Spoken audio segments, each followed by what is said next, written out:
டேய் உனக்கு என்னதான்டா பிரச்சனை? நான் சொல்றது உனக்காச்சும் புரியுதா இல்லையாடா? தயவு செஞ்சு நீங்க ரெண்டு பேரும் பேசாதீங்கடா. நீங்க ரெண்டு பேரும் பேசுறதுல ஏன் தலை உருளுதுடா. இந்தா நீ ஏன் உன் வாயால இனிமேல் நான் உன்கிட்ட பேச மாட்டேன்னு சொல்லு. புடி பேசு. உன் பேச்சுக்கா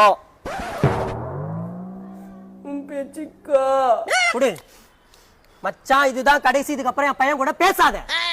நம்ம ஒரு காலத்துல பேசி பழகி ஒன்னா இருந்தோம் தான். அப்புறம் எனக்கு கல்யாணம் ஆயிடுச்சுல. எங்க காலகாலத்துல கல்யாணம் பண்ணியிருந்தா புத்தி வந்திருக்கும். மச்சான், உன்னை பத்தி எனக்கு நல்லா தெரியும். அரையாண்டு படிச்ச முக்கியம் இல்ல, முழுவாண்டுல பாத்துக்கலான்னு என் மண்டைய கழுவுனவன். என் பையனும் அதை கத்துப்பான். ஸ்கூலுக்கு லஞ்ச் பேக் எடுத்துட்டு வந்தா ஏன்டா அசிங்கமா லஞ்ச் எடுத்துட்டு வர, கிளாஸ் பசங்க சாப்பாடு எடுத்து சாப்பிட்டுக்கலாம்னு சொல்லுவேன். அதையே அவனும் ஃபாலோ பண்றான். டீச்சர் கம்ப்ளைண்ட் பண்றாங்க. எனக்கு பயமா இருக்குது. இப்படிதான் திங்கக்கிழமை ஒரு நாள் காலையில அவன் கைய தூக்கி பாக்குற, வெட்டி வச்ச வெங்காயத்தை அக்குள்ள வச்சுக்கின்னு திருன்னு முடிக்கிறான். அப்படியே நீ ஃபாலோ பண்ற அதே டெக்னிக். என்னடா பேச பேச போயிட்டே இருக்க, கோச்சிக்கினியா? 4 மணி ஆயிடுச்சு. ஆந்து பையன் ஸ்கூல் விட்டுருவாங்க, விளையாட வரலாம், அவன் கோச்சுப்பான். நான் இன்னொரு ஆள் உன்கிட்ட பேசுறேன் போ.